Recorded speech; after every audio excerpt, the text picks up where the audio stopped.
agua, cómo formaba los enlaces covalentes entre hidrógeno y oxígeno para formar la molécula de agua, y también vimos nosotros la forma en que las moléculas de agua podían formar enlaces por atracción electrostática, formar enlaces por puentes de hidrógeno con otras moléculas de agua. Pero también vimos que tenían la capacidad de formar estos mismos enlaces con otras sustancias. Y vimos sus propiedades físico-químicas, ¿se acuerdan? Que era la acción solvente, o es el solvente universal, elevada fuerza de adhesión, elevada fuerza de cohesión, alto valor de vaporización, el valor específico elevado, ¿verdad? Ahora, todas esas propiedades físico-químicas que están en relación a los enlaces por puentes de hidrógeno, o se llevan a cabo gracias a estos enlaces por puentes de hidrógeno, también tiene que ver con las funciones bioquímicas o fisiológicas del agua, o sea, están en relación, ¿ya? Entonces, las funciones del agua se relacionan íntimamente con esas propiedades físico-químicas con las que acabo de nombrar. Ahora, entre esas vemos, ¿no? Una de las funciones.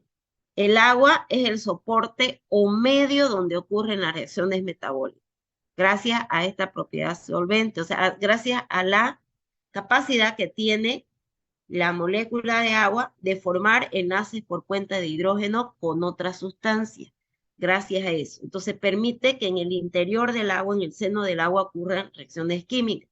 Ahora, dice soporte nada más, ¿no? Porque no participa en realidad el agua, sino que ahí se lleva a cabo las reacciones químicas. Hay un determinado sustrato, la enzima, y entonces esa enzima es la que actúa sobre el sustrato para que se lleve a cabo una reacción química. No sé, alguien No levantó sé, la alguien. mano. ¿Alguien levantó la mano? ¿Quería preguntar algo? Bueno, sigo entonces.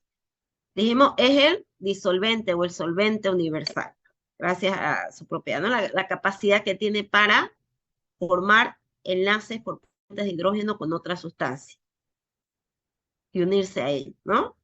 Es el amortiguador térmico por excelencia, o sea, gracias a su elevado calor específico, entonces el agua que está dentro de nuestro organismo evita que haya unos cambios bruscos de temperatura cuando el medio externo está muy caliente. Entonces, nosotros no podemos vivir a temperaturas elevadas.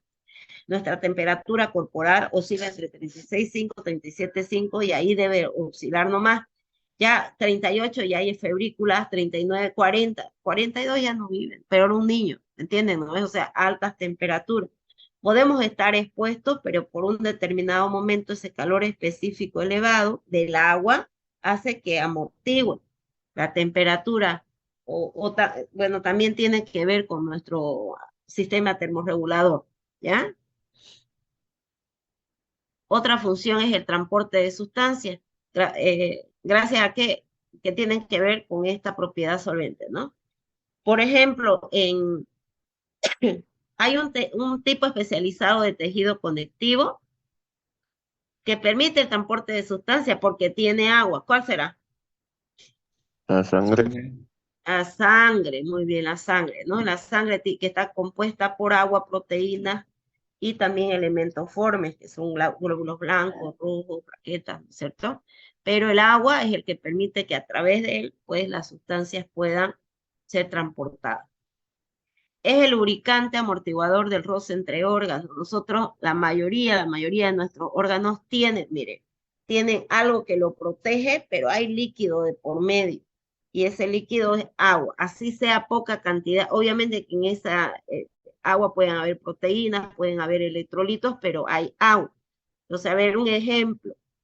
Para que no se colapse el pulmón, hay una membrana que lo recubre. ¿Qué se llama? Pleura. Pleura. Pleura. ¿Y entre el pulmón y la pleura hay algo o no? ¿O solo hay un espacio de aire? ¿Qué hay? Líquido pleural. Hay un líquido pleural, aunque sea 50 ml, pero ese líquido es importante. Menor a eso, hay problema y ya cuando se acumula, que no se debería, entonces hay problema también. ¿Se entendió? Entonces debemos mantener, aunque sea poquito. En la rodilla o en cualquier parte donde tengamos articulaciones, sobre todo esas articulaciones que tienen mucho movimiento. ¿Qué dicen que hay? un cartílago, porque en ese cartílago, ¿qué tiene que haber para Líquido evitar el sinovial. líquido sinovial? Ahora, nuestro cerebro está pegado a la calota. ¿Qué dicen? ¿Al hueso? No, No, no No, está. está flotando en un líquido. ¿Qué se llama ese líquido? Líquido líquido cefalorraquídeo. cefalorraquídeo. Eso, líquido cefalorraquídeo. ¿Ve? Y así sucesivamente. Entonces, el agua es un lubricante que amortigua el roce entre órganos. Importante función, ¿ya? Favorece la circulación, da flexibilidad y elasticidad a los tejidos, en los tejidos donde se necesita. El tejido conectivo en su matriz extracelular tiene proteína, tiene las fibras colágenas, las fibras elásticas, fibras reticulares, tiene su matriz, también tiene son polímeros de hidratos de carbono complejos, por ejemplo, como los glucosaminoglucanos, heparatán sulfato, hematán sulfato, queratán, etcétera, etcétera. Pero ahí hay agua, ¿ya? Y otra función importante es que el agua misma puede intervenir como reactivo en reacciones del metabolismo. Entonces, el agua nosotros lo hemos visto que estaba formada por dos átomos de hidrógeno y un oxígeno, y estos se unían a través de enlaces covalentes simples, o sea, que estaban compartiendo electrones, ¿se acuerdan? Aunque sea muy poca cantidad, que se necesite demasiada agua, así, H2O, para que una sola esté ionizada o disociada, pero se da. Entonces, el agua puede disociarse en sus componentes iónicos. ¿Cuáles son sus componentes iónicos? Hidrogenión, hidroxilo. Otro nombre que le podemos dar, fíjense, ión, pero tiene que ir la palabra ya, ión, hidrógeno. Porque si yo digo hidrógeno, me estoy refiriendo a un gas. El hidrógeno es una molécula diatómica. Sí o sí hay un subíndice de 2 acá, no va solito nunca. Pero si ya tiene carga, ya es un ión. Entonces puede llamarse hidrogenión, puede llamarse ión hidrógeno, y a veces le decimos protón, porque tiene carga positiva. ¿Se entendió? Pero es un catión porque tiene carga positiva. ¿Se entendió? Catión es el Sí. término general que se le da a las sustancias que tienen carga positiva. ¿Ya? Y por otro lado, en su carga negativa, que sería el oxidrilo o hidroxilo. Miren, carga negativa. Ión oxidrilo, ión hidroxilo o hidroxilo directamente. Tiene carga negativa. Entre sus propiedades térmicas del agua, su punto de fusión. Para una molécula tan sencilla, tan pequeña, no se espera un punto de fusión tan bajo. Por ejemplo, si yo comparo H2O en relación a un ácido graso de cadena larga, por ejemplo, que tenga 18 átomos de carbono, mire, tiene 2 de oxígeno, tiene, no los he contado cuántos realmente tiene, a ver, CH3, y después todos son hidrógeno, hidrógeno, 2, 2, 2, 2, 2. O sea, debe tener por lo menos uno entre 36 a 40 hidrógenos, una molécula grande, ¿entienden? Grande, grande. Entonces esa molécula, si usted lo pone, esa estructura, la pone a temperatura ambiente, mientras más larga es la cadena a temperatura ambiente sólida. Por ejemplo, la grasa de chancho, la manteca que le llamamos, a temperatura ambiente 20 grados, 25 grados es sólida. Ya empieza a aumentar la temperatura, 30, 40 recién es líquida. Pero en cambio, el agua tiene que bajar a una temperatura inferior, a 0 grados. El punto de ebullición para que hierva, tenemos que darle 100 grados centígrados, ¿verdad? Usted ponga el alcohol, a ver, póngale, si compara el aceite, más bajo, su ebullición más baja. Pero el alcohol es inflamable, ¿no? Se va a quemar, ¿no? Y su vaporización se necesita para evaporar 540 calorías por gramo. Ahora, después de alcanzar su punto de ebullición, también las moléculas de agua se evaporan más fácilmente. ¿Se evapora el agua? Sí, pero muy poquito, ni lo vemos. O sea, si nosotros ponemos dos vasos con dos sustancias diferentes, por ejemplo, ponga alcohol en un vaso que esté abierto y ponga agua en un vaso que esté abierto. Vuelva a la hora, ¿y qué pasó con el alcohol? ¿Quién me dice? A ver, Se evapora. se evapora más rápido, ¿no ve? ¿Sí? Sí. Mucho más rápido.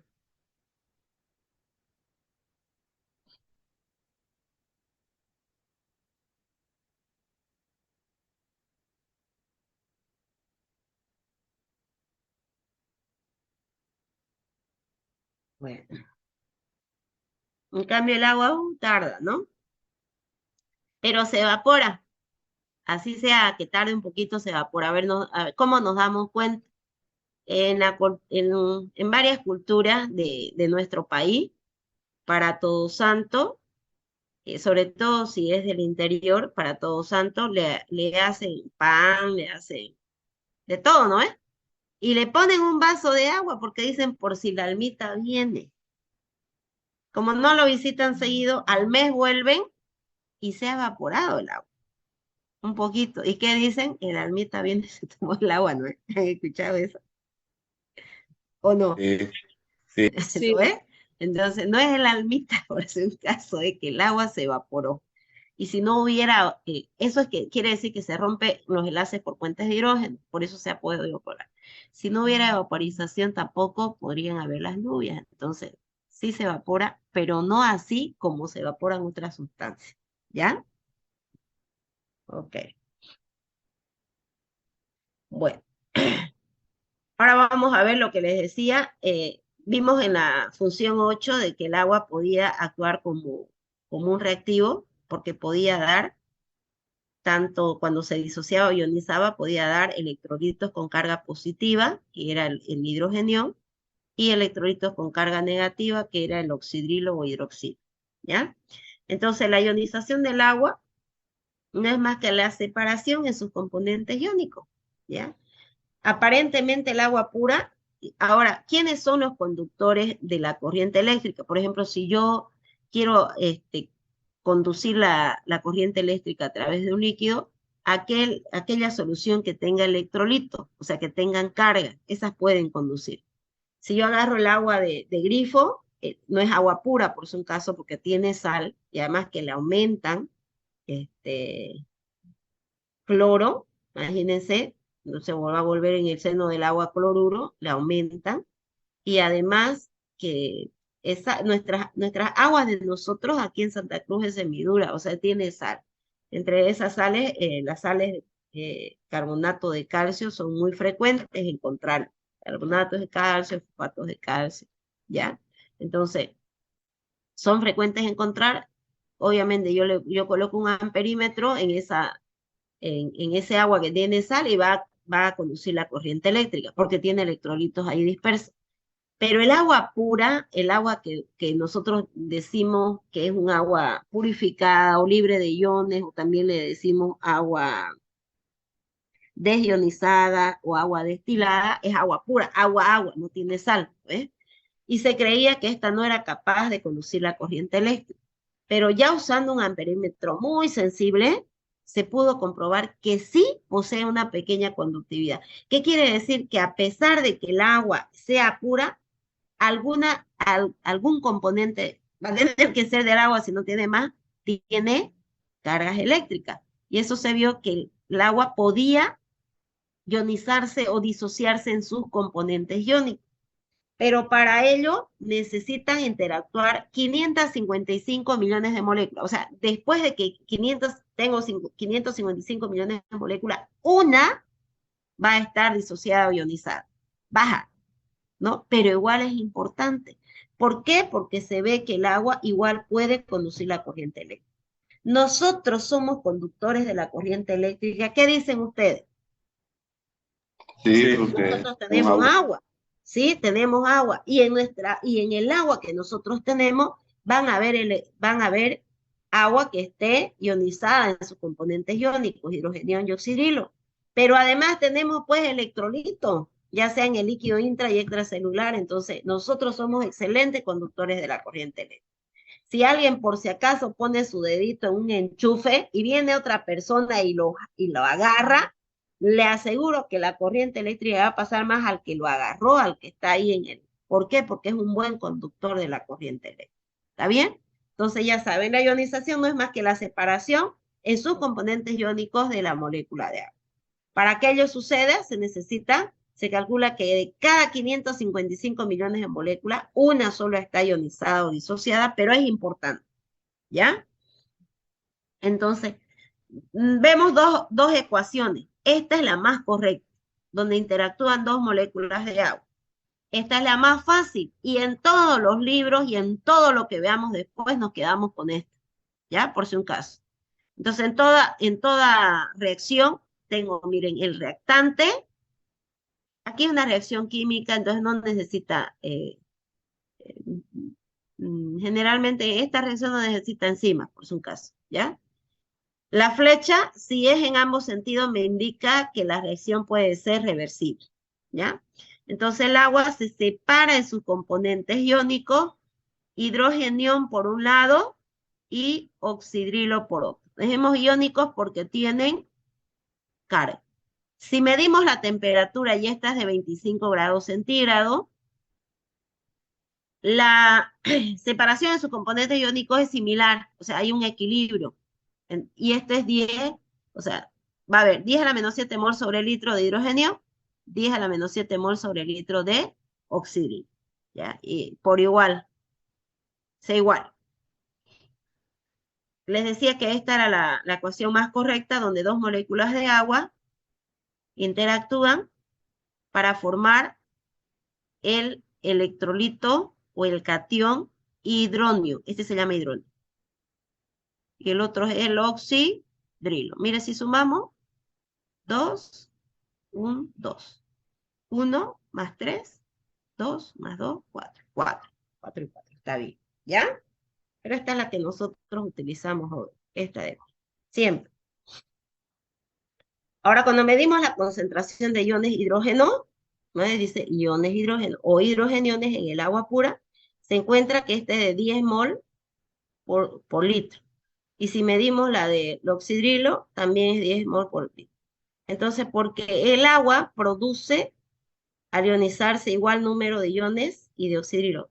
Pero ojo, ¿no? A una temperatura determinada. O sea, en otras palabras, la ionización del agua varía con la temperatura. Y esto se da a 25 grados centígrados. Generalmente está la temperatura donde se trabaja, ¿ya? Generalmente a 25 grados centígrados. Bueno, ahora vamos a ver el equilibrio, el equilibrio de ionización del agua, y la constante de ionización del agua o el producto iónico del agua es KW. Entonces, este producto iónico del agua es la constante que resulta de aplicar la ecuación de equilibrio a la ionización del agua. O sea, aplicamos ya la ecuación del equilibrio. Mi disculpa, acá le falta una W, ¿ya? KW. Entonces yo tengo mi ecuación y aplico para sacar el producto iónico del agua o la constante de ionización del agua. Ahora, mire, todo lo que está a la izquierda, ¿ya? Pasa abajo a dividir. Todo lo que está a la derecha se multiplica. Si yo digo que la concentración de hidrogeniones es 10 a la menos 7 mol sobre el litro, y la de oxidrilo es 10 a la menos 7 mol sobre el litro, ambas tienen negativo, ¿no? 10 a la menos 7, 10 a la menos 7. Se multiplica y luego se suman los coeficientes. Como necesité 550 millones de moléculas de esto para que quede así, entonces grandísimo, digo que esto es igual a 1. Y todo lo que se divida sobre 1 es lo mismo. Entonces, me queda solamente así, con tanta ionización, me queda, los corchetes significa concentración, ¿ya? Me queda la concentración de hidrogeniones por la concentración de oxidrilo. Si esto es 10 a la menos 7 mol sobre litro y esta 10 a la menos 7 mol sobre litro, entonces la constante de ionización o la constante del producto iónico del agua será 10 a la menos 14 mol sobre litro. ¿Ya? Entonces ahí me da 10 a la menos 14. Entonces la constante de ionización del agua, o si la quiero llamar constante del producto iónico del agua, es 10 a la menos 14. Entonces es importante recordar que esta constante es fundamental. Hay que recordar que ella se mantiene constante, por eso se dice constante, ¿ya? Por más que se añade un ácido, o sea, o una base al agua. A ver, ejemplo, yo tengo un recipiente con agua, es agua destilada, ¿está bien? Estamos a temperatura 25 grados y yo mido con un amperímetro, voy a medir si pasa o no la corriente eléctrica, veo que pasa la corriente eléctrica, porque es conductor de la corriente eléctrica, porque va a haber hidrogeniones y va a haber oxidrilo. Mido la concentración y esta me da 10 a la menos 7 mol sobre litro de hidrogeniones. Y me da 10 a la menos 7 mol sobre litro de oxidrilo. Hasta ahí. ¿Qué pasa si yo le añado un ácido? O sea, ácido clorhídrico. En el seno del agua, el ácido clorhídrico del agua lo va a separar. Fíjense, lo va a separar en sus componentes iónicos. ¿Qué va a hacer? Hidrogenión y por otra parte cloruro. ¿Qué le aumenté al añadirle un ácido? ¿Qué aumenté? ¿Hidrogenión o aumenté oxidrilo? ¿Qué aumenté si yo le digo que se separa el ácido clorhídrico en hidrogenión por un lado y cloruro por el otro? ¿Qué le aumenté? ¿Qué le aumenté al agua? ¿Qué se aumentó? Hidrogeniones. Hidrogeniones. Entonces, si se aumentan los hidrogeniones, automáticamente los oxidrilos bajan. ¿Se entiende? Y siempre llego a 10 a la menos 14. ¿Ya? Ahora, tengo otro. Medí el agua y ya me da 10 a la menos 7 de hidrogeniones, 10 a la menos 7. En el agua. Yo agarro y le aumento hidróxido de sodio. NaOH. ¿Ya? Hidróxido de sodio. En el seno del agua el hidróxido de sodio se disuelve, el agua lo disuelve, lo separa en catión sodio y anión oxidrilo. ¿Qué aumentó? El hidróxido. El oxidrilo o hidroxilo, ¿no? ¿Ya? Ese aumentó. Entonces, automáticamente los hidrogeniones bajan. ¿Qué significa? Que la constante siempre va a ser 10 a la menos 14. ¿Se entendió? Y aquí creo que tengo un ejemplo. ¿No ves? Miren. Lo que les dije, ¿no? Si aumentamos la concentración de uno, automáticamente disminuye la otra, ¿no? Miren, por ejemplo, si la concentración de hidrogenión en el agua, y otra cosa tengo que tomar en cuenta, que la parte negativa, lo negativo me indica que son ceros a la izquierda. Entonces, si yo comparo 10 a la menos 7 con 10 a la menos 4, ¿cuál es mayor? 10 a la menos 4. 10 a la menos 4 porque tiene menos ceros a la izquierda, ¿no? Entonces, si subiera a 10 a la menos 4, o sea, yo le aumento un ácido, entonces, ¿qué baja? Para mantener la constante de ionización, automáticamente. El hidróxido. Exactamente, ¿ya? Así es.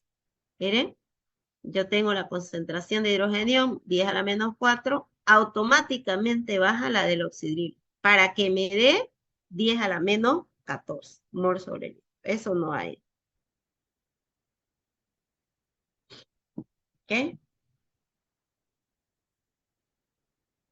Entonces, gracias a esta constante del producto iónico del agua, constante de ionización del agua, podemos decir que existen tres soluciones, ¿ya? Una solución neutra, solución básica o alcalina y solución ácida. Una solución será neutra cuando obtenga igual concentración en sus iones. Por ejemplo, tenga la misma concentración de hidrogeniones versus la concentración de oxidrilo. Son igual. Entonces, el agua pura, sin nada, ¿qué solución será? Neutra. ¿Qué dice? Neutra. ¿Ah? Neutra, ¿no? Porque tiene la misma cantidad. Lo mismo, ¿ya? Una solución es considerada ácida cuando tiene mayor concentración ¿de qué? Hidrógeno. De eso, de los hidrogeniones de olillón hidrógeno, ¿sí? De los hidrogeniones. Miren, si yo aquí comparo, 10 a la menos 5 será mayor que 10 a la menos 9, ¿no? Entonces, la concentración de hidrogenión es mayor que la concentración de oxidrilo. Una solución será básica cuando tenga mayor concentración de oxidrilo. O podemos decir que tiene menor concentración de hidrogenio. El hidrogenión es menor en relación al oxidrilo. ¿Ya? Entonces, miren, acá el hidrogenión es menor que el oxidrilo. O podemos decir cuando tiene más oxidrilo, si así ustedes le van a entender mejor. ¿Ya? Casi todo funciona en relación al hidrogenión más que al oxidrilo. Miren, aquí con un ejercicio. La concentración de hidrogenión es 10 a la menos 10. Ya, si dicen, ya me dicen 10 a la menos 10, yo ya sé que va a ser menor, ¿no? Calcular la concentración de oxidrilo, entonces, ¿esta cuánto va a ser? Si sabemos que no puede ser más que 10 a la menos 14. 4. 10 a la menos 4. 10 a la menos 4. ¿Qué tipo de solución será? Base. Básica, ¿no ves? La solución será básica. Ahora me dan otra. En oxidrilo ya también. Al revés. Es 10 a la menos 8. ¿Cuánto será del hidrogenio? 10 a la menos 10 a la 10 menos a la 6. menos 10 a la menos 6. ¿Qué tipo de solución será? Ácido. básica. No, si es 6, 6, si es 6, Ah, es tiene ácido. mayor ácido. Muy Ácido. bien, muy bien. Bueno, entonces vamos a ver los conceptos de ácidos, base y pH, ¿ya? Entonces, las propiedades más sobresalientes del ácido tiene, sí, a ver, me imagino que estamos exprimiendo un limón, nos acordamos, tiene un sabor agrio, ¿eh? ¿Sí? Agrio. Si yo coloco, para hacer pruebas en el laboratorio que lo vamos a hacer, tenemos tornasol, papel tornasol azul y rojo. Si yo tengo un papel tornasol azul y le coloco una gotita a ese papel, una gotita de una sustancia ácida, rapidito lo vira, lo cambia el color. El tornasol azul se vuelve rojo. Por eso dice da color rojo al tornasol azul. Las sustancias ácidas pueden reaccionar con metales activos como el zinc, el magnesio, los disuelve y liberan hidrógeno. En otras palabras, yo veo que burbujea eso, ¿ya? Con liberación de hidrógeno. Y todas las sustancias ácidas que tienen mayor concentración de hidrogenio. Las bases tienen un sabor alcalino o álcali se le dice, o lejía, ceniza, como ceniza hervida. Entonces, el álcali, el nombre álcali deriva del árabe que significa ceniza. ¿Ya? Entonces, si podemos compararlo, podemos decir, una tiene un sabor medio amargo y la otra tiene agrio. ¿Ves? Así. Dan color rojo, perdón, dan color azul al tornasol rojo. Entonces, yo tengo un papel tornasol rojo, le agrego hidróxido, eso es una gotita, digamos, y lo va a cambiar a azul. Ahora, la otra lo disolvía y producía liberación de hidrógeno, esta más bien los precipitaba al fondo, ¿ya? Precipita hidróxidos insolubles de las sales de metales pesados. Y presentan mayor concentración de oxidrilo. Y ahora vamos a ver las diferentes teorías y de todas ellas vamos a sacar una que ya no sea funcional para nosotros, para que nosotros podamos decirla más fácilmente. ¿Ya? Entonces, de acuerdo a la teoría de las soluciones acuosas de Arrhenius, ácido es toda sustancia que produce iones hidrógenos cuando se disuelve agua. Por ejemplo, yo tengo agua, le agrego ácido clorhídrico y si disuelve, va a producir hidrógeno. Ácido clorhídrico, ácido nítrico, igual, va a producir. Esa es una. Y base es toda sustancia que produce iones oxidrilo o hidroxilo al disolverse en agua. Miren, hidróxido de sodio se disuelve y me va a producir oxidrilo. Hidróxido de calcio, el agua lo disuelve y me produce oxidrilo. ¿Se aplica? Se aplica. Para Bronsted y Lowry, ácido es toda sustancia capaz de ceder protones. ¿Qué es protones? ¿Quién era protón? ¿Quién era el protón? El hidrógeno. El hidrógeno, ¿no? Entonces, toda sustancia capaz de ceder protón. Y base, no la cede, la acepta, acepta los protones. Entonces, en una reacción ácido-base hay transferencias de protones. ¿No? Miren, aquí yo tengo el agua, actúa como base en este caso, porque puede ceder un protón. Y por lo tanto va a tener una base conjugada. Ácido clorhídrico cede un protón, base conjugada al cloro. Ácido carbónico cede un protón, bicarbonato. Bicarbonato cede un protón, carbonato. Amonio cede un protón, amoníaco. ¿Ya? Ácido nítrico igual, ¿no? Nitrato, ácido sulfúrico, ácido, sulfato ácido, sulfato. ¿Sí? Están cediendo protón. Y base acepta, ¿no? Tengo el oxidrilo, acepta el hidrógeno y me forma un ácido conjugado. Tengo el cloruro, que es la base, acepta el protón, ácido conjugado. Y así. ¿Ok? De acuerdo a la teoría electrónica de Lewis, ya no estamos hablando ni de protón, sino de los electrones. Por eso dice teoría electrónica. Para Lewis, ácido es toda sustancia que acepta compartir un par de electrones. Y base es toda sustancia que brinda ese par de electrones para compartir. Entonces, una reacción ácido-base va a ser la unión de un ácido con su base por enlace coordinado negativo y lo queda en el agua. Pues. Fíjense, aquí se une el hidrógeno con su base, ácido, protón, base el ion oxidrilo y forma un enlace coordinado covalente. Aquí. ¿Ya? Comparte electrones. Una acepta compartir y la otra brinda los electrones para compartir. De todas las anteriores teorías, vamos a una definición bien práctica. Ácido son sustancias que al ser disueltas en agua o en soluciones acuosas, producen un aumento ¿de qué? ¿La concentración de qué? De hidrógeno. Y bases son sustancias que al ser disueltas en agua o soluciones acuosas, ¿qué pasa con la concentración de hidrogeniones? ¿Baja o aumenta? Baja, disminuye. En este caso, ¿qué aumentaría? Esta disminuye el hidrogenio. ¿Qué aumentaría?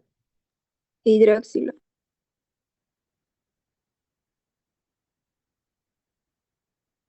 ¿El qué? El Hidroxilo. Eso, el hidroxilo o oxidrilo. Muy bien. Ahora, podemos ver que hay capacidad también de ceder esos protones de los ácidos. Entonces puede haber ácidos fuertes y ácidos débiles, ¿ya? Entonces, ácidos fuertes van a ser sustancias que ceden fácilmente sus protones. Lo que tienen lo dan, ¿ya? Como resultado de ello, mire, si el ácido fuerte produce una base conjugada débil, ¿ya? Yo tengo el ácido clorhídrico, dijimos, en una solución acuosa. Por un lado voy a tener cloruro y esta va a ser una base conjugada débil. Y aquí directamente se ve, este de acá se une al agua y forma hidrógeno, ¿ya? ¿Ok? Entonces forma una base conjugada débil. El ácido clorhídrico se disuelve en sus componentes iónicos y cede totalmente, todo lo cede. Ácido débil es una sustancia capaz de aceptar parcialmente sus protones. Acá, por favor. Ah, no, ácido débil. Estaba leyendo base. El ácido débil es solamente parcialmente sus protones. Solo parcial. Pasa que, miren acá, con este ejemplo, el ácido acético tiene este hidrogenión que lo puede ceder, pero los de acá no lo ceden, no pueden, no, porque está tan firmemente enlazado que no van a salir de ahí, ¿ya? Entonces, este puede ceder. Lo cedió totalmente sus hidrogeniones al medio, ¿qué dicen? ¿Sí o no? No. No, parcialmente, todavía le queda. Entonces, este es un ácido débil. En cuanto a pH, este tiene un pH de 0, miren, ácido, y este 4. Ahora vamos a ver esa diferencia, por qué el 0 es más ácido que el 4. Ya, ahora les explico, cuando veamos pH. De acuerdo entonces a la capacidad, ya en este caso, de aceptar. Los ácidos ceden protones, las bases lo aceptan. Son bases fuertes aquellas que aceptan fácilmente esos protones. Entonces, si hay una base fuerte, se forma un ácido conjugado débil. Al revés, ¿ya? El hidróxido de sodio es una base fuerte, pH 14. Y acá me está mostrando que en el medio puede haber hidrogenión. Eso se lo voy a explicar porque si no van a pensar que ¿qué pasó acá? ¿No? El agua, dijimos que puede estar ionizada, disociada y va a tener hidrogenión. Este oxidrilo que sale se une y me forma agua. Es una base, es un ácido, aquí un ácido conjugado débil, ¿ya? Este es del medio, no es que se disocie así. El oxidrilo se une al hidrogenión y me forma agua, un ácido conjugado débil. Y este de acá, como se disoció, que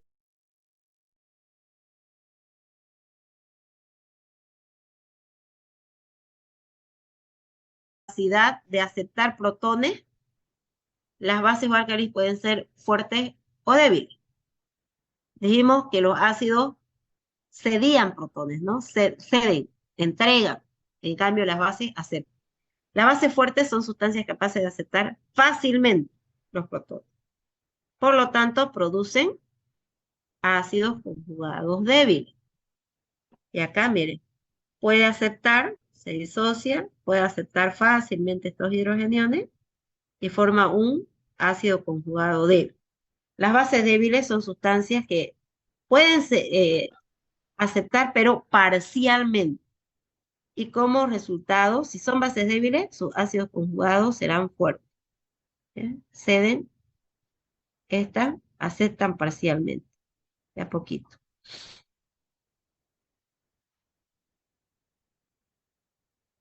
Ahora, la fuerza de ácido y base se pueden expresar de 3 maneras.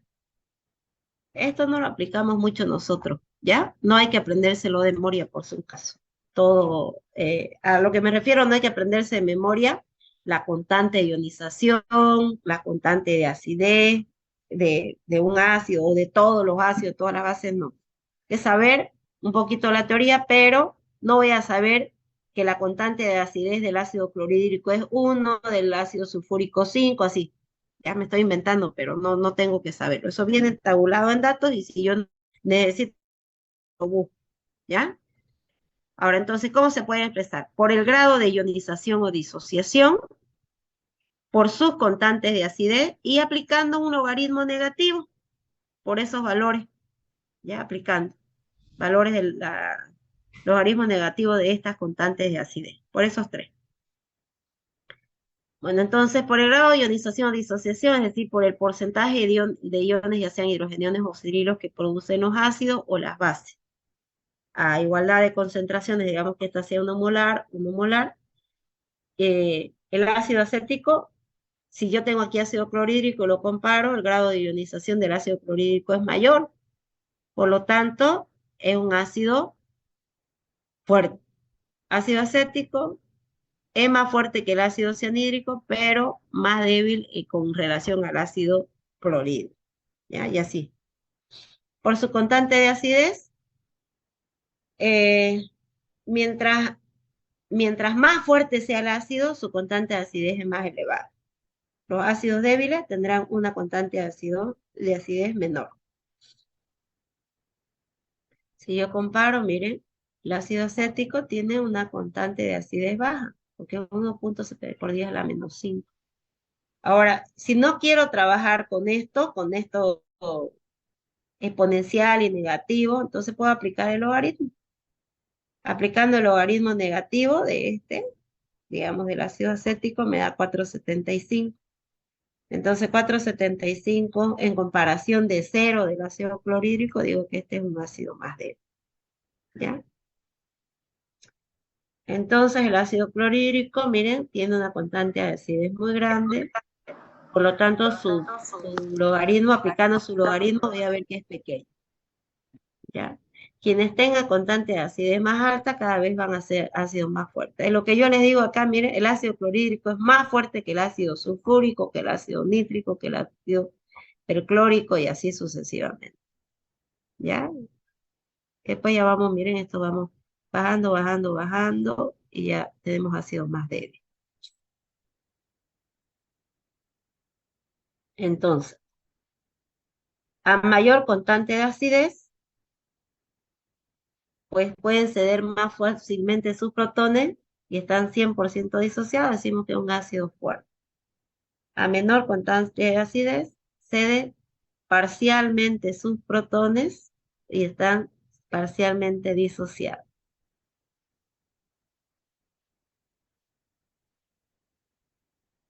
Y bueno, y las bases fuertes, pues no ceden, no aceptan los protones. ¿Ok? Bueno, entonces el concepto de pH fue, ¿qué quiere decir potencial de hidrógeno? pH, potencial de hidrógeno, fue usado para no, por Sorensen, para no trabajar con exponenciales ni con datos negativos, ¿ya? Para trabajar con números más pequeños. Y eso se hizo gracias a una fórmula matemática, que la tenemos por definición, ¿no? Decimos, definición del pH es logaritmo negativo de la concentración de hidrogenio, ¿no? Potencial de hidrógeno, potencial de hidrogenio. Entonces, en otras palabras, si yo mido el pH de la sangre, si yo mido el pH de la orina, si yo mido el pH del jugo gástrico, del jugo pancreático, de la saliva, de las lágrimas, lo que quiero saber en realidad qué es, si yo estoy midiendo el pH, Concentración de es hidrogenoides. hidrogeniones, ¿sí? Entonces yo quiero saber cuántos hidrogeniones hay en ese determinado fluido orgánico, ¿ya? Entonces el pH lo definimos como el logaritmo negativo, lo que les decía, no, logaritmo negativo de la concentración de hidrógeno, potencial de hidrógeno. Entonces yo aplico, ¿para qué? Para no trabajar con esa cantidad que dijimos 1 por 10 a la menos 7 mol sobre litro, 10 a la menos 7 mol sobre litro. Ya, lo aplico acá. Entonces, si alguien está con una calculadorita por ahí, por favor, alguien tiene una calculadora, ¿será que lo puede aplicar? Y me dice cuánto es el pH. ¿Nadie? ¿Quién puede?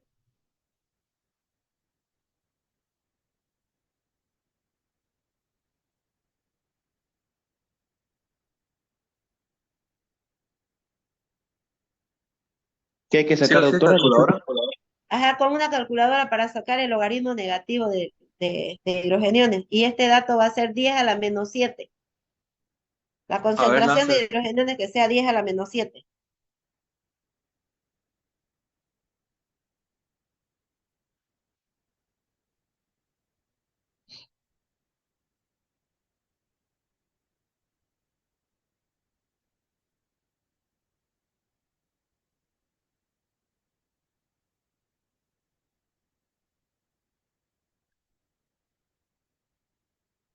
Da 7 este, ¿no? Da 7 y menos 7 por menos 7 es 7. Entonces el pH, si la concentración de hidrogeniones es 10 a la menos 7, el pH será 7. ¿Se entendió? 7, así. Ya, ahí puedo medir. Ahora, yo debo de, generalmente en nuestro medio, el rango de variación del pH va entre 0 a 14. Voy a explicarles aquí, vuelvo, ¿ya? El rango, la mayoría, por no decir todas. Aquí, el rango va de 0 a 14. Ahora, tengo que tomar en cuenta que la relación del pH es una relación logarítmica, no es aritmética, no es aritmética, es logarítmica. Ahora, una relación aritmética sería de la siguiente manera. Por ejemplo, a ver, vamos a ver de los nombres de los participantes. De Luis Carlos, que Luis Carlos tenga 10 manzanas, pónganse. Y Rodrigo tenga 5 manzanas. ¿Quién tiene más manzanas? Luis Carlos. Luis Carlos, ¿no es cierto? Esa es una relación aritmética.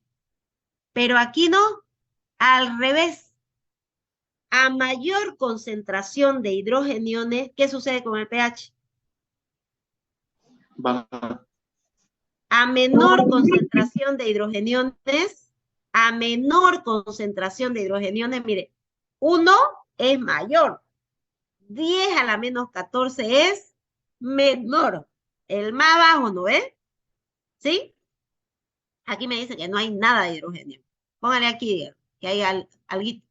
A menor concentración de hidrogeniones, ¿qué sucede con el pH? Se vuelve alcalino. No, pero ¿qué sucede? Mire, con el valor del pH. ¿Ah? Aumenta. Entonces, a mayor concentración de hidrogenión, el pH baja. A menor concentración de hidrogeniones, el pH sube. ¿Ya? Y a 25 grados, eso tenemos que tomar en cuenta, dijimos. La disociación del agua varía con la temperatura. Por lo tanto, el pH varía con la temperatura. A 25 grados, el pH será 7 o le diremos que es neutro, pero a esta determinada temperatura. ¿Sí? Bueno. Entonces, si yo digo por la concentración de hidrogenio, fíjense, 7 es neutro, 6 será ácido, pero más ligero que 5, más débil, y 5 será más débil que 4, 4 será más débil que 3, y así hasta que lleguemos a 0. Entonces, aquí hay una acidez creciente, yendo desde abajo hasta lo más abajo. Al revés, de 7 para 14 hay una alcalinidad creciente.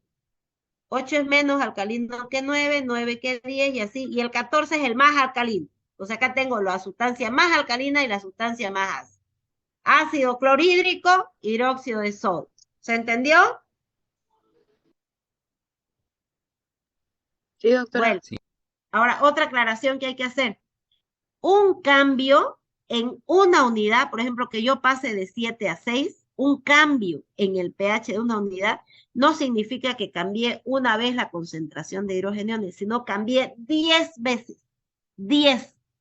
Si a pH de 7, me voy a inventar un número, yo tenía 10 millones de hidrogeniones a ese pH, cuando cambia a 6, ¿cuánto voy a tener? 100 millones, 10 veces. Si cambia a 5, voy a tener, ¿cuánto? 100 por 10. 10. Yo empecé con 10. 1000 millones y así sucesivamente. ¿Se entiende? Si cambio en 3 unidades, 100 veces. Si cambio en 4, 1000 veces. Si cambio en 5, 10.000 veces va a cambiar la concentración y así. ¿Ok? Entonces, lo que les decía aquí, lo que estaba indicándole aquí, ¿ya? Volvemos. Entonces, no hay una relación directa entre las magnitudes de hidrogenión y pH, porque la relación no es aritmética, sino es logarítmica, ¿ya? Es logarítmica. Entonces, a mayor concentración de hidrogeniones, el pH va a ser... Vamos, jóvenes. Ácido. Sí, el pH va a ser ácido, el pH va a ser menor. A menor concentración de hidrogeniones, que no haya ya hidrogeniones, ¿qué va a pasar con el pH? Va a elevarse. Va a elevarse, aumenta, va a Aumenta. ser alcalino. Ok. Mire, si yo tengo 10 a la menos 9, la concentración de hidrogenión es alta o baja aquí. Es bajo. Es baja, ¿no es? Entonces el pH es, fíjense, Alto. 10 a la menos 9 es 9. El pH es alto. 10 a la menos 12, más baja todavía, pH más alto. ¿Se entendió? Todo Sí. aumento o cambio, como les decía, ¿no? En una unidad del pH indica un cambio de 10 veces. Miren, si yo tengo la concentración de 10 a la menos 1, esto sería 0.1. Y comparo con otra, lo he cambiado a 10 a la menos 2, mire, esto sería 0.01. Le aplico el logaritmo, miren, y cambia en una unidad. Pero miren, cuando hacemos 0.1, lo dividimos y me da 10. Todo cambio en una unidad me indica que ha cambiado 10 veces la concentración. En 3, 100 veces.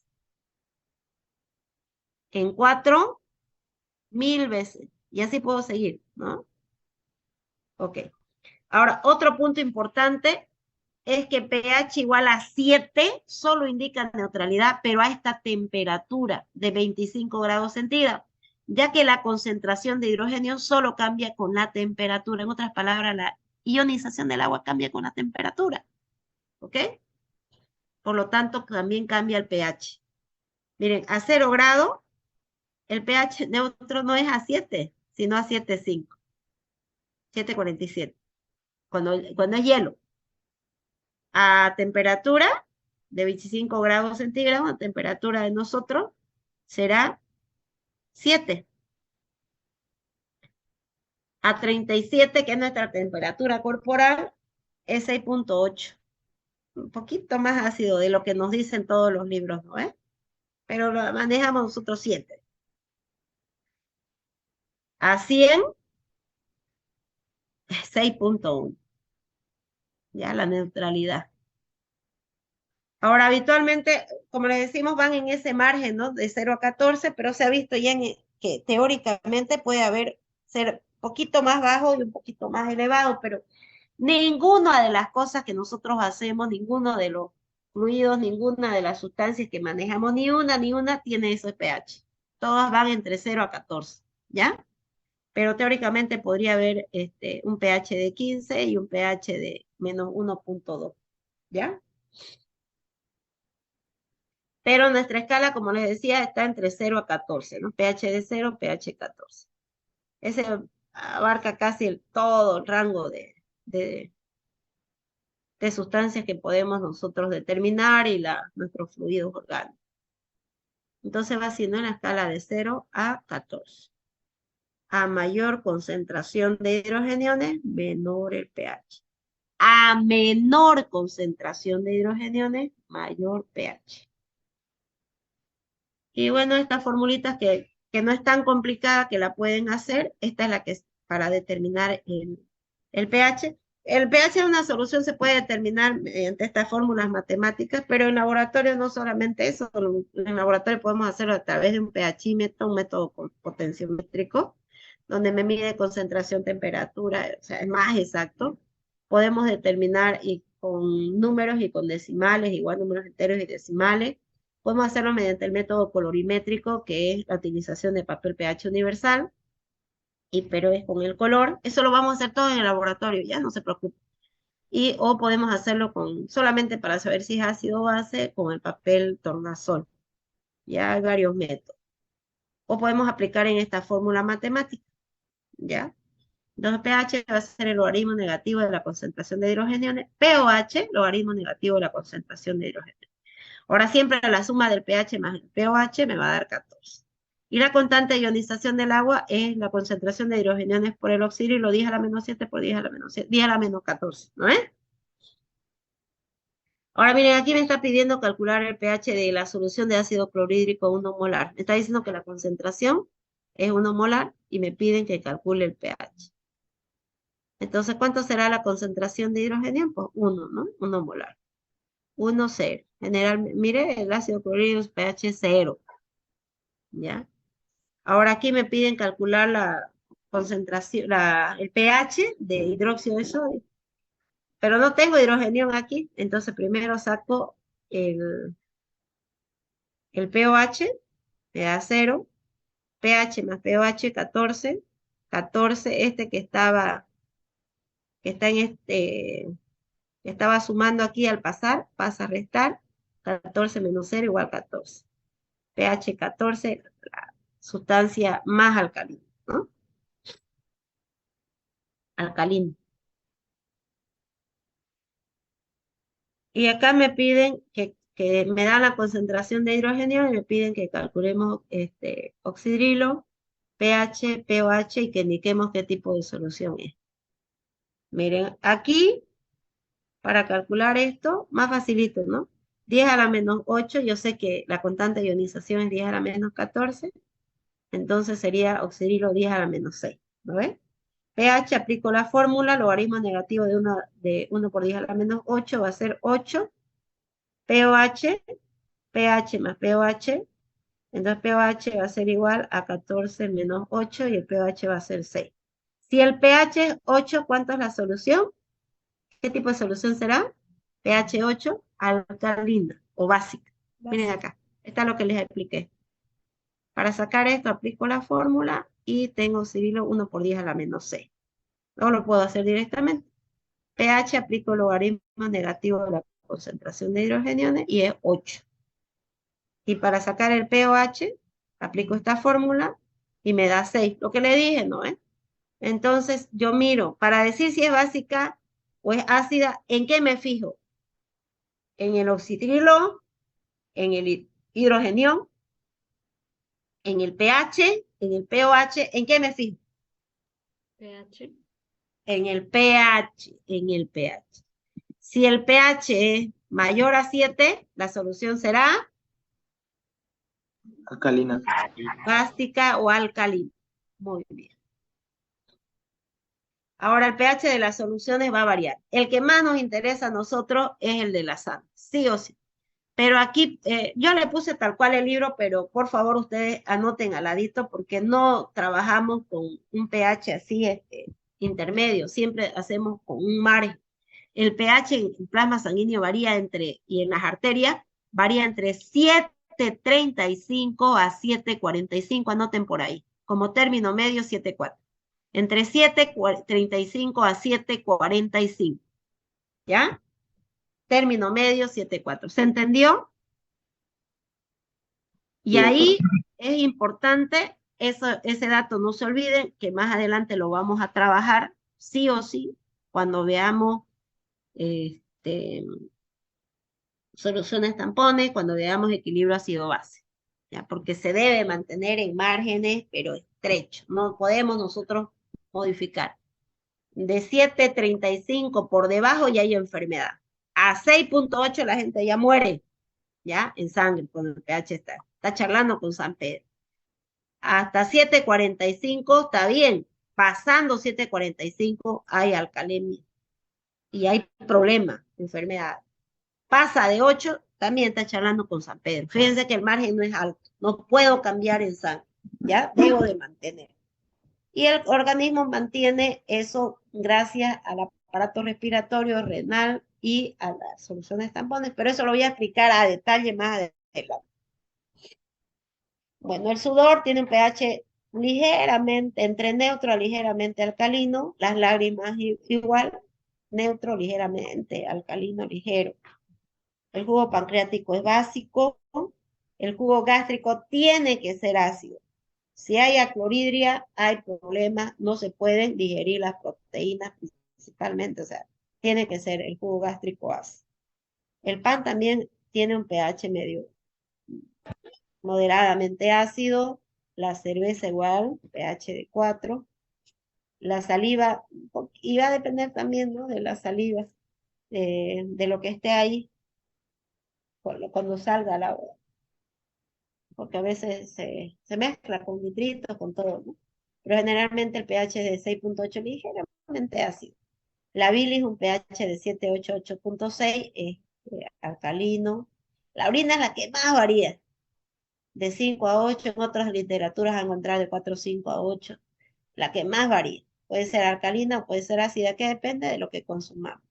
Si comemos alimentos ricos en proteínas de origen animal, va a tender a ser ácido. si comemos más vegetales, entonces va a terminar, y cuando se metabolice no me produce ácido, entonces un poco más alcalino. El bicarbonato de sodio es alcalino y los detergentes solo aquellos que usted compre caros o que le digan que son neutros, porque generalmente son alcalinos. ¿Ya? El limón tiene un pH ácido, el ácido cítrico no es de limón, y el amoníaco, un pH alcalino. Hidróxido de sodio, si yo pongo acá 14, ácido clorhídrico 0. Un ácido muy fuerte y una base muy fuerte. Preguntas que tengan antes que nos quedemos sin tiempo. Doctora, buen día. Buen día. ¿Esas fórmulas es necesario memorizarlas o las podemos hacer una tablita? Pueden hacer una tablita, pero sí, no es difícil, Gracias. ¿no? En la tablita pueden llevarse su copia, así que no es difícil. Si yo le daría de hacer un ejercicio, por ejemplo, un ejercicio facilito, aplica fórmula nomás, no es que no puedan hacer, ¿ya? No es complicado. Lo que no le voy a pedir es que me diga cuánto es la constante de acidez del ácido clorhídrico, cuánto es la constante de acidez. No, eso no le voy a pedir porque no tiene sentido. Eso alguien está charlando.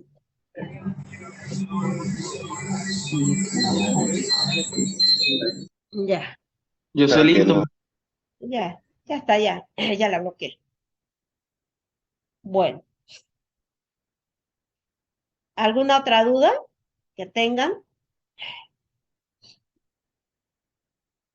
La siguiente semana van a dar examen de todo el tema completo. En el libro hay una partecita donde dice cómo sacar normalidad, molalidad, equivalente y el equivalente, el litro. Eso tienen que estudiarlo, repasarlo, ya háganlo ya, para que les voy a preguntar. Entonces la siguiente semana vamos a dar examen, porque ya va a ser presencial. Ya estoy más recuperada y ya no soy contagiosa. Por eso decir que lo que no quería tenía influenza y lo que no quería era contagiarlo. ¿Ya? Entonces, como ya no contagio, ya puedo pasar mis clases tranquila. ¿Ya? Y mañana, aunque sea, perdón, la semana que viene, aunque sea si no hay laboratorio disponible, vamos a hacerlo aunque sea en aula. ¿Ya? Así que ya pasamos todo. Y segundo, ¿qué va a pasar con las guías, los que aún no han pagado? La siguiente semana le voy a seguir cobrando. ¿Ya?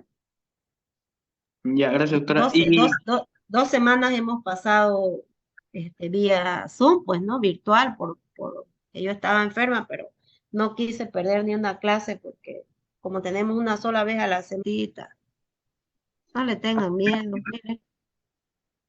Ya, gracias, Sí. doctora. Doctora, buen día. Buen día. Le cuento que los laboratorios a partir de la próxima semana ya se están habilitando porque inclusive